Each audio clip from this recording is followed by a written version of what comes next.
Where were you born? Rochester, New York. But you moved quickly on. Yes, I now, know. why did you move so often? Well, my father was a wonderful man. He produced regional theater, regional Shakespeare festivals. That's the kind of profession that takes you to lots of different places because half of them fail, half of them. So we were constantly moving on. We started in Rochester, and I was gone within 2 years. Regional Shakespeare is one of the glories of America. Yeah. Still, one of the best Shakespeare productions I ever saw was in a national park. I think it was Yellowstone. That there were probably about 200-300 people in the audience, and it was just magnificent. And Shakespeare. This was my childhood. Really, playing Mustard Seed on an outdoor theater in Midsummer Night's Dream. Wow, that's great. Okay, who would you want to play you in a movie? Ryan Gosling. Of course. Well, you look so much alike. The young me, in any case. Younger, you're still young. What was your first job?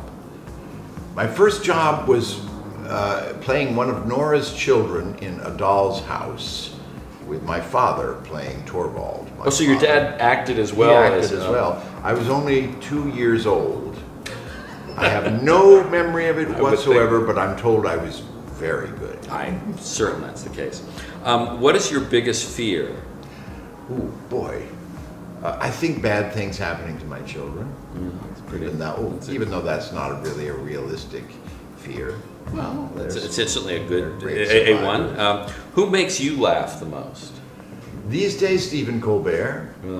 It's just kills me. Have you always liked sort of topical humor, or as opposed to say slapstick? I'll tell you that the hardest I have ever laughed at a live performance was watching Steve Martin in a comedy club in San Francisco in 1975, just before he hit huge. I've never seen anything, and there's nothing political about that. Right. It was the new irony, of course, but it was like a comedy that I'd never seen. Yeah, I in that period, well, it was a little later. I had his records. Yeah. When everybody knows what a record is, you can Google it. And I had his records, and I remember sort of wearing them out. It's funny, the thing I remember laughing the hardest at, like where I couldn't breathe, was I got a DVD, also an archaic reference, of the British Office. The British, oh my God. With Ricky Gervais. With Ricky Gervais. Oh my God. And also, it's so dark. Very dark. But don't you love comedy that dares to go these places? These hopeless, angry people. What is the one thing you need to have in your fridge at all times? Milk? Yeah. Can we come up with something a little more interesting? Well, that's the basic. Milk and oranges to squeeze in the morning. Oh, you squeeze. You don't No, I squeeze. do the Tropicana thing? No, okay. Squeeze. What is your greatest accomplishment? Oh, I think my family. Yeah, to have And my marriage of 38 years. That's a good thing. Who is the most interesting person you met recently? Jeffrey Tubin. Yeah, That's not that true. was a totally pandering response, Not which I true, appreciate. because we've known each other for a while. some time. Yeah, so that's true. The most interesting recent person I've met. Have you known Colbert for a while? I've done his show quite a bit. I see. Yeah. I've done lots of wonderful shtick on his show. I don't know whether you ever saw me reading Newt Gingrich press release years ago. Was that on this show or the Colbert Report? It was on the old Colbert Report. Yeah, sadly, I was the legal analyst on the Colbert Report, really? so I was on that show a lot. Yeah, I remember that. But I have not been on the current incarnation. I urge you to find my Newt Gingrich press report. That's good. It's what is your middle name? Arthur, my dad's name. Oh, okay. Did you ever think about using it professionally? No, I couldn't, because Equity already had an Arthur Lithgow. Oh, right, of course. What is your biggest pet peeve? Donald Trump. Yeah, really. That's a layup, I guess. What's the last book you read? I just finished She Said. the piece so did of I. journalism. Yes, yeah. It's very snappy. Terrific piece of journalism. Yeah, the first half is great about the Harvey story. the Harvey Weinstein story. Yeah. I'm a little less impressed by the second half, where Yeah, the but other. But I mean, it still held me. and as a journalist, I love how I got that stories, and the way they describe getting the Harvey Weinstein story, which so many journalists had tried to get, and was known as this sort of open secret, but not something that had ever been reported. It's very wonderful. much. It has the same kind of suspense and build and subject matter as Bombshell. When you think about it. Oh right, Bombshell is the Roger Ailes Fox News movie. That's when is it coming out? December 20th. December 20th, Christmassy. Yeah. What is your favorite hobby? As I said, I wanted to be a painter. Painting is now my hobby, and that's in Dumpty. They are. I should be signing. By and large, drawings, not paintings. Yeah. Although the one on the cover is, I assume that's a painting. This is a watercolor painting. Yeah. Actually, I did an op-ed in the New York Times last week. Did you see it? I think I did, but refresh my memory. It was called a one-star review for Donald Trump or something. They made up the headline, but it was about Trump as an entertainer. It was called, their whole byline on it was, Trump is a bad president. He's an even worse entertainer. And why do you think he's a bad entertainer? Well, in fact, it's a complicated question because obviously he wildly entertains lots of people. Right. But But also, in fairness, he entertains a lot of people who don't like him. I mean, they find him compelling. Well, yes, I wouldn't exactly call him entertainment for the liberal resistance, but you're right. We can't stop watching. Right. But purely in terms of a sense of humor, a sense of wit, of delivery, of irony, of self-awareness, he has none of those skills. You know, speaking of which, one of the things that has been pointed out to me, there is basically no video in existence of Donald Trump laughing. Yes, it's Which when you think about that, I mean, think about how much he has been on video. Yeah. And what is involved I think in never laughing. I do think in the little snippet of video of Jeffrey Epstein and Trump walking into a party, he laughs.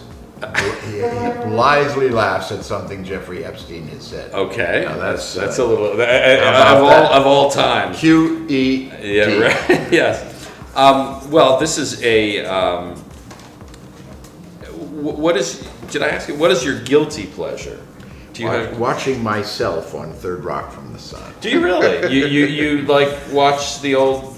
I haven't done it for a while, but whenever but sometimes I seek it out. Oh, that's good for you. I just think that show was so brilliant and funny, and still is. What are your? I mean, I was going to say, do you have any hidden talents? But the whole reason we're here is you have hidden talents. Not so hidden. Not so hidden. And not such talents. And I am going to skip the question. What color is your toothbrush? Because to be honest, I really just don't care.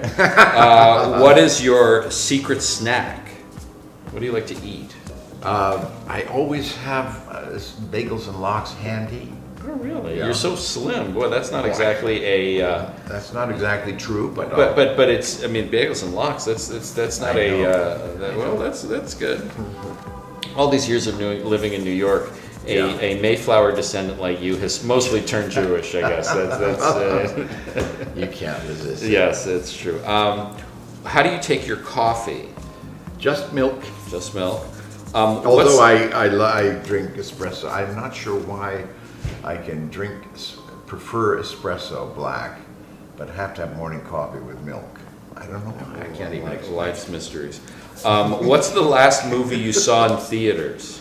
Bombshell. Well, of course, that was a screening. Probably, that was a screening, but it was at the Bruin Theater in Westwood with a huge crowd. They did like a test screening there? It wasn't a test screening. Oh, was it? It was the SAG AFTRA screening. Oh. And it was the first time a huge audience had seen this film, and it was one of the most exciting days of movie-going of my life. Why in particular? Just because all of us were there, all of us who had worked on the film. It was a big theatrical gang. It was the SAG Sunday afternoon screening, and all of our hopes were realized and exceeded. by the It's event. just such a compelling movie. I mean, and it was interesting. I saw it in a screening with a bunch of television correspondents, some of whom had actually worked at Fox. Yeah. I remember Alison Camerata, who's the who host interviewed of me yesterday morning. Oh, that's right. I didn't see you there. I was on the show. And you know, it was a little bit of PTSD for her and for them, but it was also, I mean, you know, and there were sort of a few reality tweaks that they suggested, but boy, it was a deeply compelling. And Jay is a friend of yours? He is indeed. Well, because Wonderful he man. directed a recount about the 2000 recount, where I was a consultant, and it was sort of based on my book about the recount. Where do you take your coffee? What is the last gift you gave? Gift I gave? I re-gifted something this morning. I won't make you disclose that. No, it's perfectly fine. I have nothing to hide. I was given a tin of very expensive caviar at our book party for Dumpty 2 nights ago. And my wife and I are getting on a plane to LA, so rather than schlep the caviar with us, I re-gifted it to Mary's best friend. Well, and I'm sure she appreciated it. What cause is dear to your heart? I know, for example, we are both Harvard graduates, and you have done a lot of service to Harvard over the years. Mm-hmm. What are some of the causes that you have supported over the years? I would say my great passion is arts education for children. Right. I mean, public education in a broader sense, but getting the arts back into the kids' curriculum. I just think it's so important, and it's so neglected as an issue. What is number one on your bucket list? Is there something you haven't done that you're dying to do? Number one on my bucket list. I don't know. I don't. You don't think that way? I don't really think that way, mainly because life has been providing me with such fabulous surprises, which when they happen, I ask myself, why isn't this something that I always wanted to do? You know? Is there a place that you would like to go that you have not been? There are plenty of places I'd love to go. Such as? Well, I'm about to start a TV series, which is sold for 3 seasons. Wow. And it'll shoot in Los Angeles, but every spring, 6 weeks of the shooting period will be in Morocco. Wow. And I've never been there. And I think it's one of the reasons why I took the job. Wow, 3 seasons. I'd love to go to Japan. My wife just went to a conference in Kyoto, and I was very jealous that I couldn't go because I was working. That's great. But I haven't done, I've done a good deal of traveling because of the movie business, but not as much as I like.